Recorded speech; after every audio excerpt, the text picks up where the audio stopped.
What's good, folks? This is Acid Root. So I'm going to review YC's mixtape from 2011, Got Racks. Now, the thing about this mixtape is there's actually two versions of this. There's the Got Racks, which is on DatPiff, and then on another website, Certified Mixtapes, which I got some of this, there's Got Racks Reloaded. So I don't know which one came out. I know that Got Racks, the original, came out in early April of 2011, but I'm not sure when Got Racks Reloaded released. Now, the only difference, there's a couple minor differences between Got Racks and Got Racks Reloaded. Got Racks Reloaded has a different version of Racks on Racks with Future, so it has like Young Dose, Ace Hood, and some other rappers. It's not the original version of that song.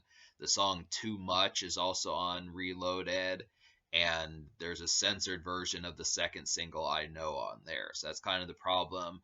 I enjoyed the original version of Got Racks. That's why in the review you're gonna see like the Got Racks as far as the mixtape review. But I did listen to the Reloaded version also. That's kind of the concept. So basically, YC is a rapper from Atlanta, and he was originally signed to Block Entertainment, which was Young Jock and Gorilla Zoe's label, and Boys in the Hood from way back in 2005 and that type of stuff. He was a part of a group called Block Boys. I tried to look them up to see if they had any projects out. I'm going to have to do more research to see what they did and see if they really did much of anything, if they have like mixtapes or something.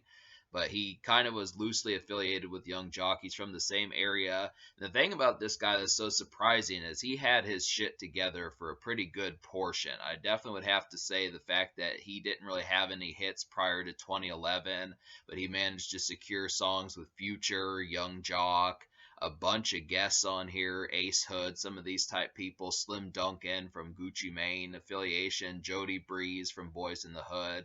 Like there's a number of folks that are kind of on here that it's surprising that when he was saying he has racks on racks, it's kind of interesting that he was rich like that just without really having a hit. I mean, there's some folks from Atlanta that do kind of have that portion about them that they're kind of rich before becoming a musician and that type of stuff. So that's kind of the concept, is just the money is here, and this is a pretty solid mixtape. I definitely feel like this is I like this one better than the recent mixtape I reviewed, Future's Dirty Sprite. I definitely feel like this has a lot more bubblers and boilers on there. It's probably more better. It's probably more well produced and that type stuff. And I would have to say, like, it's surprising that YC was kind of seen as a one-hit wonder, because he did have the follow-up hits. It's kind of disappointing that he wasn't able to crest more and actually ever put out an album. That's kind of a large disappointment that he was just kind of cast off the side and is basically only known for Racks on Racks with Future. Basically, he was just there to kind of give Future a springboard to get to the stardom, but that's too bad because this is a pretty quality project. I would recommend getting both versions, get Got Racks and then go and find Got Racks Reloaded to kind of get the appreciation. But the original Got Racks is kind of a little bit difficult to find. So it's kind of the concept there. But yeah, like I was saying, it has some folks on here. It has Ace Hood, Slim Duncan, Jody Breeze, uh, Future, Young Jock, some of those type people. So there's a lot of colorful cast of folks that you may know, depending upon how much you know about rap and that type of stuff. Just kind of within that onset, that there's actually plenty of stuff to kind of find here. It's pretty, like I said, it's pretty clean considering the fact that this is his first project. So that's just kind of the concept there.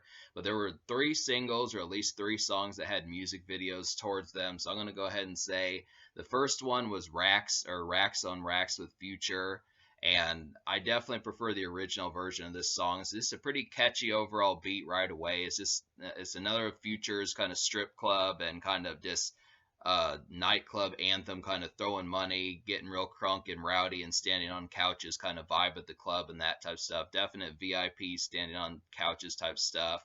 I just would have to say it's pretty crazy. Not the craziest single on here. I feel like I Know is a little bit crazier than Racks on Racks, but it's just definitely a feel good kind of song that kind of has that kind of pitch towards it. Easy kind of bop as far as like just stepping out and having a few drinks and just kind of enjoying the night. Definitely, I mean, I can see why in some cases why I know I said that it was difficult to figure out, but I can almost kind of amalgamate the reason why he didn't, just because it was just kind of a crazy pitch. I think people wanted like another song like that, and they just didn't quite get it. But the thing about the second single, which I'm going to talk about now, is I Know. This is another strip club anthem. I mean, just the quick pace. This one has a quicker pace than Racks on Racks. So if you're just a production head, this is the immediate follow up to Racks on Racks. It's just too bad. And this kind of happens. It's kind of like with Bubba Sparks when he dropped the song Miss New Booty, and then he tried following up with Heat It Up. And it's just kind of, people didn't care because it's not quite as catchy and catchphrase like and meme ready as like saying, Miss New Booty or something like that. I mean, this happens to rappers occasionally. They'll get like this meme song and this popular kind of catchphrase song like Move Bitch, Get Out the Way, like Ludacris, and then they won't have, I mean, Ludacris didn't have that problem, but it just kind of felt like, people going and saying like, I got racks on racks on racks, and then, just a song called I Know just doesn't have that same pitch. So I think, that might have happened. It's a pretty good song. Just to me, it feels like a basic strip club kind of highlight, easy kind of follow up. This is a 1-2 punch for Racks on Racks, and then I Know. Maybe like I think Future was a big part of it too. He was pretty ubiquitous in the song Racks on Racks, but it has a cat on here named Young Book. I don't know who that is, but it is just as catchy as Racks on Racks. That's why it's kind of disappointing this song didn't chart and we never got an album from this guy, because this is pretty solid. And it just, like I said, it's really quick. This has a glittery kind of disco electronic kind of beat, and it just really feels like something that's even like the night gets turned up even further and you listen to it from there. So that's an immediate highlight.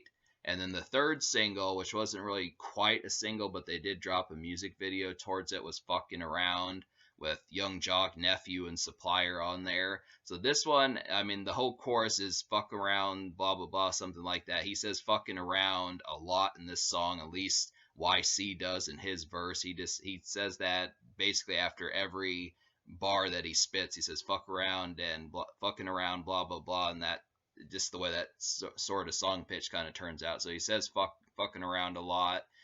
But apart from that, it is a pretty stellar song. I mean, I gave it an almost song because I wonder how much. I mean, I do like the pitch towards it, but I kind of wonder. I could almost wonder if it would get on some folks' nerves as to how much the fucking around phrase kind of gets played in the song. I mean, it's a good song and definitely like the glittering. This is another strip club and kind of nightclub kind of anthem. The pace is kind of turned down from the exuberant kind of blistering pace of I Know, and it's not even as high pitched as Racks on Racks, but it is just a nice kind of chilling and VIP kind of smug and like the couch type vibe, just kind of messing with drinks and strippers and that type stuff, just would have to say, or models, something like that. It's really kind of has a nice pitch towards it. Do appreciate it, but I wonder what the clean version of this would have been, because I'm not sure if there ever was a clean version of it, but it probably would have been messing around.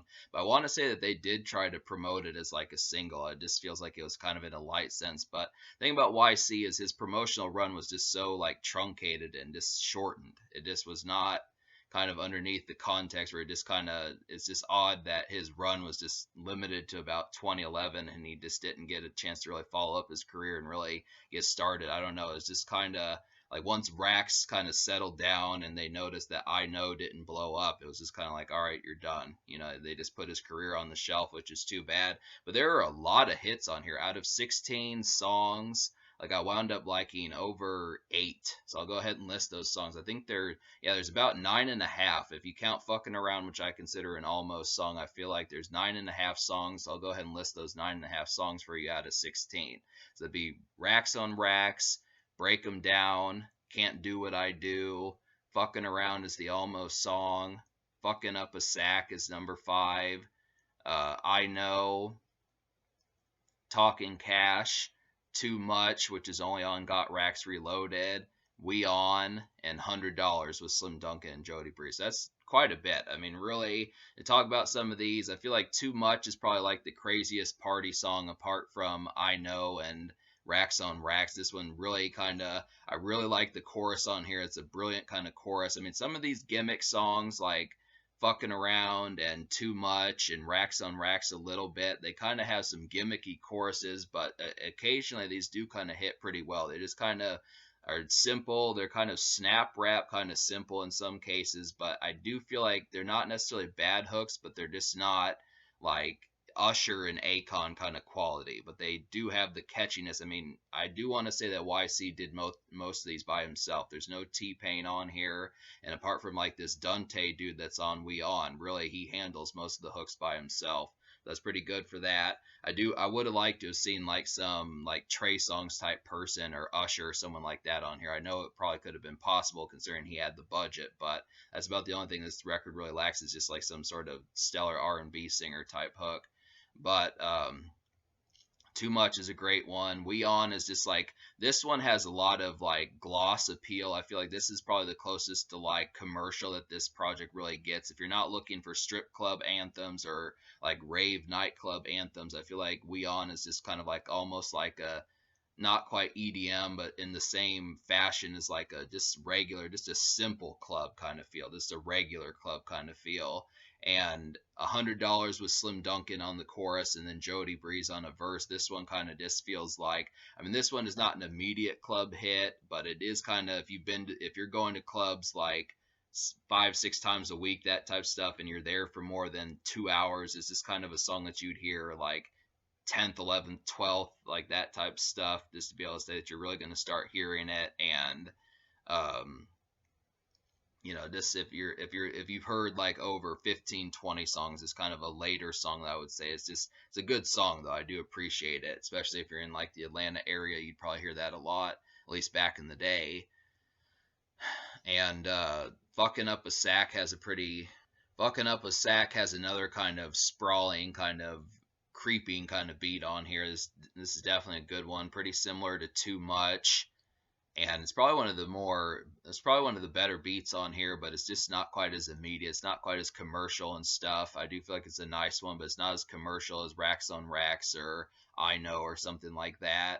And then Can't Do What I Do is kind of similar to We On. This one just kind of feels like a standard club, not a nightclub, not a rave, but just kind of like a club, just simple, not dance club, but just a typical kind of uh, vanilla club, something like that. And Break 'Em Down really reminded me of a song that Jeezy would do. Definitely reminded me of like Trap or Die from Jeezy's Thug Motivation 101 album, just something in that kind of same pitch. Definitely kind of reminded me of more of a trap song, and that about takes care of it. I mean, there's some songs on here that I didn't enjoy, like She Get on My Nerves was kind of a redundant kind of song.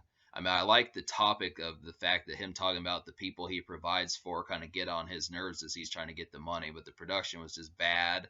I didn't really care for Make It Rain just because that one was just kind of a freestyle. That should have been made a song or something. I don't recall if there's actually a song around this time that was, or the 2011 time that was called Make It Rain, but I'm not aware of it. I think that probably would have served better as a song. Haters was kind of meh. I mean, I felt like I like the topic of haters, but it probably could have been better arranged. There's just a couple songs on here that are just like one verse songs, like I Be On My Shit's another one that kind of does that. It's just kind of basic minute. I mean, the chorus is just kind of not. There's just too much chorus, not enough verses in there. I felt like that could have probably been a decent one. And Through the Roof was kind of lukewarm also. I mean, so there's just some of these that kind of had some lukewarm kind of productions on here, just kind of this tepid kind of feeling. And I mean, the energy is pretty rave for the most part the whole way through. There's a lot on here, definitely more than most even standard musicians would be able to deliver, in terms, at least what they would be willing to deliver in terms of mixtapes. I mean, there's definitely some strip club, nightclub, vanilla club kind of boilers in here to kind of have night venue type places, but I don't know. It's not really so much I'm like wholesomely kind of broodingly complaining about it, but it's just kind of the concept that you may notice a couple duds on here that probably could have just been shaved off the project and reduced. And I just feel like, I mean, they kind of offer some wholesomeness as far as trying to have some extra things, but like She Get on My Nerves, Make It Rain, Haters, I Be on My Shit just kind of were not quite as good as like the energy on like Racks on Racks, Break 'Em Down, I Know, uh, like Too Much, and 100, and some of those type ones. So that's definitely kind of the concept. But so me liking 9.5 songs out of 16, I'm gonna go ahead and give this album like a 7.25 out of 10, because I feel like that's quite a bit. I mean, I'm beginning, the more I think about it, I don't want to regret this review and wind up liking fucking around more. But I just am still kind of on the fence about it as of this exact moment. But I am almost kind of sure that eventually, months down the road, by the time I get to March, April, February, something like that, I'm probably going to wind up liking this song, and it's going to be 10 songs out of 16, which is basically, that would be 5/8 of the project. So that's kind of the situation about it. So me liking that many, I do feel like a 7.25 out of 10 is pretty good. So 7.25 out of 10, that many songs. And I would say the social score, I'm going to give like an 8.75, because there's a lot of hits on here that are meant for stepping out. And there's even accessible guests, people that you're going to know depending upon how much you mess with rap. Lots of accessible guests. You got Future, you got Young Jock, you've got Jody Breeze, Slim Duncan, Ace Hood, some of those type people, plus some other ones. So there's plenty of stuff, plenty of strip club, nightclub, vanilla club hits like I was talking about. I mean, this guy steps out. He has money. He has a good time. He's not a square, and he's a serviceable rapper. I mean, I originally thought that he was almost kind of generic, but I think this the concept of him just being like a plain vanilla Atlanta rapper is encouraging, because there's so much quality music out of Atlanta, especially back in the early 2010s. Just especially out of the 2010s, and just in the mixtape grind is in general. So I'd have to say, I know there are hordes more of these and that type stuff. Not to say that Atlanta was only good in the early 2010s or the 2010s, but just kind of say there's lots of it. There's multitudes, and even vanilla rappers in some cases like YC have the ability to do it. And the reason why I say YC would be vanilla is just because he didn't manage to get more than 2 or 3 hits to his name, and he really only has like 1 or 2 mixtapes to his name in general as well. So he just kind of fell off the map, and that was just it. That's just kind of the concept. So 8.75 social. In terms of can this record be topped, I think not for the most part. I would definitely just recommend amalgamating like Got Racks and Got Racks Reloaded and that type stuff.